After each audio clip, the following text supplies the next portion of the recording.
Hello friends, ఎలా ఉన్నారండి? Welcome to the శ్రీస్ dairy channel. ఈరోజు మనం బిల్వాష్టకం స్తోత్రం చేద్దామండి. ఓం శ్రీ గణేశాయ నమః. ఓం నమః శివాయ.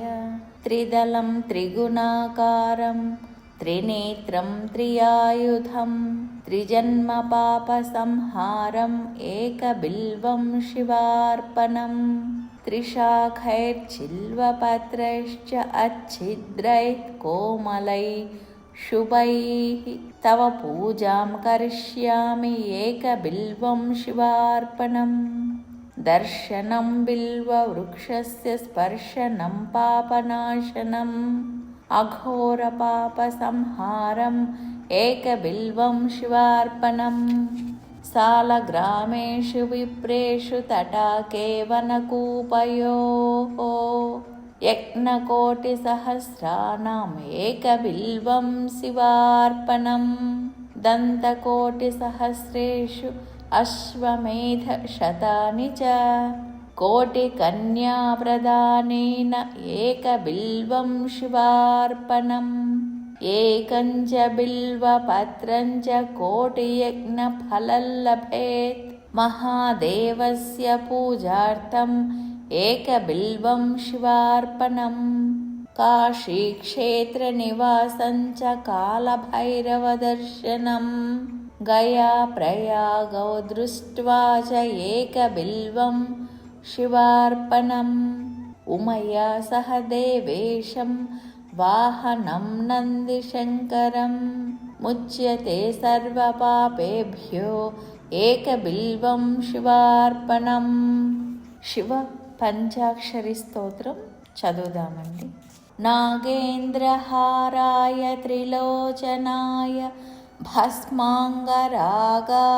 మహేశ్వరాయ నిత్యాయ శుద్ధాయ దిగంబరాయ తస్మై నకారాయ నమః శివాయ మందాకినీ సలిలచందన చర్చితాయ నందీశ్వర ప్రమథనాథ మహేశ్వరాయ మందారముఖ్య బహుపుష్పసుపూజితాయ తస్మై మకారాయ నమః శివాయ శివాయ గౌరీవదనారవింద సూర్యాయ దక్షాధ్వరనాశకాయ శ్రీనీలకంఠాయ వృషధ్వజాయ తస్మై శిఖారాయ నమః శివాయ వసిష్ఠకుంభోద్భవ గౌతమార్య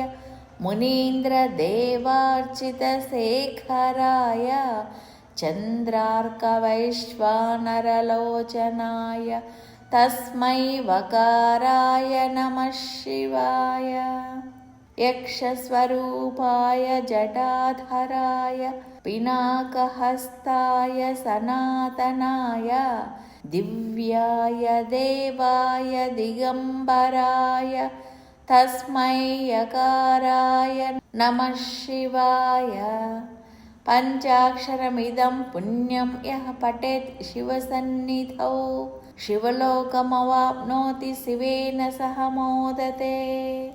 శివమంగళాష్టకం.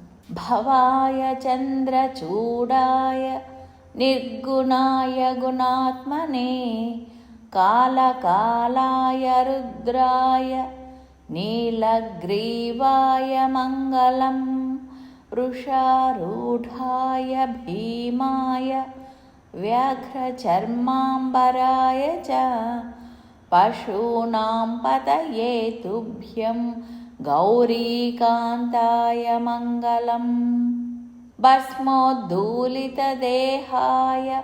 వ్యాలయజ్ఞోపవీతినే రుద్రాక్షమాలాభూషాయ వ్యోమకేశాయ మంగళం సూర్యచంద్రాగ్నినేత్రాయ నమః కైలాసవాసినే సచ్చిదానందరూపాయ ప్రమథేశాయ మంగళం మృత్యుంజయాయ సాంబాయ సృష్టిస్థిత్యంతకారిణే త్ర్యంబకాయ శాంతాయ त्रिलोकेशाय मङ्गलम् गङ्गाधराय सोमाय नमो हरिहरात्मने उग्राय त्रिपुरग्नाय वासुदेवाय मङ्गलम् सद्यो जाताय शर्वाय भव्यज्ञानप्रदायिने ईशानाय नमस्तुभ्यं पञ्चवक्त्राय मङ्गलम् सदाशिवस्वरूपाय समस्ततत्पुरुषाय च अघोराचय घोराय महादेवाय मङ्गलम् श्रीचामुण्डा प्रेरितेन रचितं मङ्गलास्पदम् तस्याभीष्टप्रदं शम्भो यः पठेन्मङ्गलाष्टकम् यदक्षरपदभ्रष्टं मात्राहीनं तु यद्भवेत् तत्सर्वं क्षम्यतां देव सदाशिव नमोऽस्तु ते. Bye friends, see you in the next video.